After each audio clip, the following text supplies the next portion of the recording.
heading to the mecca of board games. And it's actually, at least it's, I want to share it to our viewers that for me it was a surprise that the Spiel fair actually exploded only after Ticket to Ride was given the Spiel des Jahres. And I didn't know that last year. This year, I heard it in Milan this year. Okay. And that's when all the international companies wanted to participate in Spiel. Before that, it was just all German fans.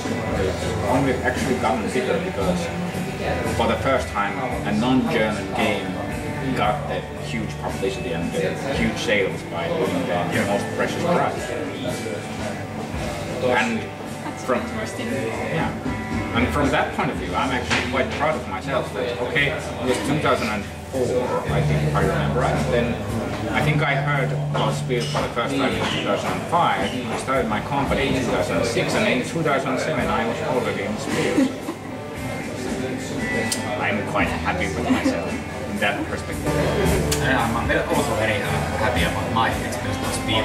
I heard it when you were there first time 2007, and in 2009 I was there the first time. So and also I'm going to be there in 2010 first time. Yeah, but as Mikko said last year that if he hadn't needed to work there, it would be a great holiday visit Germany during Spiel. It worked so hard. But I must also, like I said before in the interview, it's not a work trip.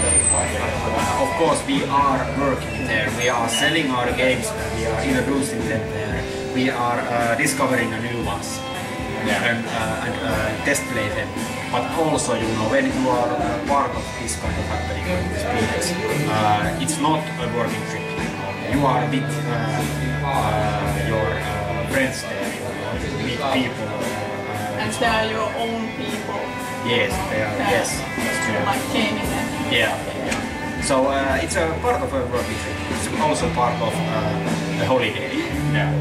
But I think that the biggest thing with what you said, it's your own people. It definitely is. But because I hate being in a mass of people, like in shops when there are some sales, but when it's your own people, I'm limited. Yeah. But the strangest thing that when I compare it to Finnish conventions and game fairs and such, or video game fairs actually as well, the striking odd thing about Spiel is that all people seem normal. They are just regular people going there. It's not like in Rotekon. They don't dress funny. Yeah, and they don't really seem like. Well, actually, Martin Wallace said, and I don't know if it was BBC or some I can't remember where he said, but in some other countries, the board gamers are seen as the geeks who are smelly and don't have social life and so forth. But in Spiel, and I think in Middle Europe in general, the board gamers are just regular people who just love games. And I'm happy that in Finland, at least I have never experienced that playing board games is somehow boring. But apparently in Britain it is something. I think Finland is coming, a little bit far behind. I think things are also here changing a bit. I mean, if you now go in some video game exhibition here in Finland, you don't need to look like a nerd. Yeah. You know, you don't need to have a glass eyes or something like that. You know? But of course, and I think I have something to compare. You know, for example, Rotekon. I remember what kind of event it was in the 1990s. When I was there the first time. We were there at the Paasit Hornik place, and I think almost 70 or 80% of the players there, or I mean, people there were guys. And it was how do you say it, something to do with some sort of nerd exhibition. I think it was, I was there, you know, a couple of years later, in 2002, almost 10 years later, 2002. My first experience was 1999, but in 2002. And I think that there was some sort of new form of role-playing. I remember that live role-playing hit very hard in the late of 1990s, and I think in the early 2000s something the gender was about 50-50. Yeah. Of course, people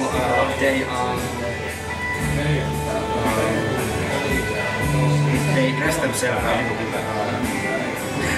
weird. Yeah. But I don't think. I think that. Okay. Cut. Because you know, yes. Of course, role playing is still how do you say it? Underground. It's not so. But of course, I mean role playing now that you play board games or you play. Yeah, I think live role playing games, not something to do with the PC or internet. I don't call them role playing games. But I think still role-playing gamers, they are still quite normal. They aren't like when I started my computer gaming, it was quite obvious that we were the nerds. That okay, I was a bit strange nerd because I liked doing sports when I was a kid. Unfortunately, not as much nowadays. But still, I recognized the pressure that okay, though, that my bunch is the unchosen ones. Yeah. But that changed, and I think the same thing is with role-playing gamers. At least the ones that I know, that they are extremely social. They aren't outside the society. They are still normal people. Or am I wrong? You guys know the role-playing gamers better than I do. Well, they have to meet each other for playing. Yeah. That's why, because they're so social. Yeah. I think that role-playing gamers, players, they can be a little bit braver than the other players. They, how do you say, they behave a little bit different. They have a charisma. Like put themselves to the game itself. But going back to the board games, now that I've visited board game players in quite many countries, in Italy last time, it was striking that, particularly in Italy, I didn't see almost any women. In the convention area, sure, they were girlfriends and others, but they were men dominated. That was different in Germany, and at least from my experience, in Finland as well. So, can you say probably that something to do with the mental area of the area? Yeah, it could be something cultural, only like something to do with the, they are still part of the culture. Yeah, gaming is a bit for the boys, shopping is for the girls. Yeah, could be something like that. That's probably more. Yeah. Any other topic about board games and Spiel? I think, you know, actually my food is now going down. I ate very hurriedly and I came here and then starting to sleep. But one more last thing. This is over half of our staff, so it's me, Jussi, then Antti and Karoliina. Carolina's pint is empty. Yeah. So this is us, Jussi, 27 years old, and Antti, 27 years old. Yeah, sure, that's right. And Karoliina, 16. Yeah. Those cheating. Are you saying that I'm not looking like I'm 16? Well, you were asked. Yeah, Well, okay, that's my favorite yeah. IT. Yeah. But you see, really it looks like a 37 years old fart. Who's With the- taking with the- little with girls the- in the park? With a focus on the word fart. Yeah. Yeah, those werewolf names. Our Believe in the same part. yeah, that's cool.